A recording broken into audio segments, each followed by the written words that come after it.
High বন্ধুরা, আবারও আপনাদের স্বাগত জানাই আপনার প্রিয় ইউটিউব চ্যানেল জয়ফুল লার্নিংয়ে।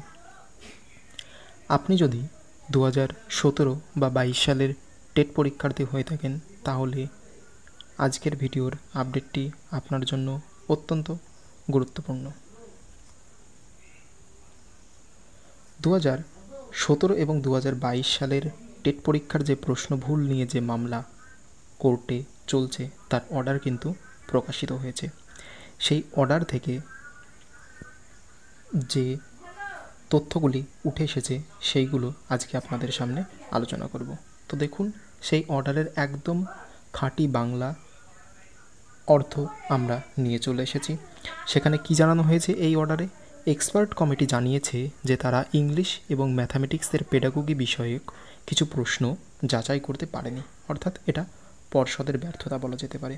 তাই তারা রিপোর্ট জমা দেবে পরবর্তী শুনানিতে, এবং এই রিপোর্টের ভিত্তিতেই বেড়ে যেতে পারে কিন্তু আপনাদের 5 থেকে 7 নম্বর পর্যন্ত কিন্তু বেড়ে যেতে পারে, এবং এই নম্বর বাড়লে অনেক পরীক্ষার্থী আবার নতুন করে টেট পাস করবে, তা আর বলার অপেক্ষা রাখে না।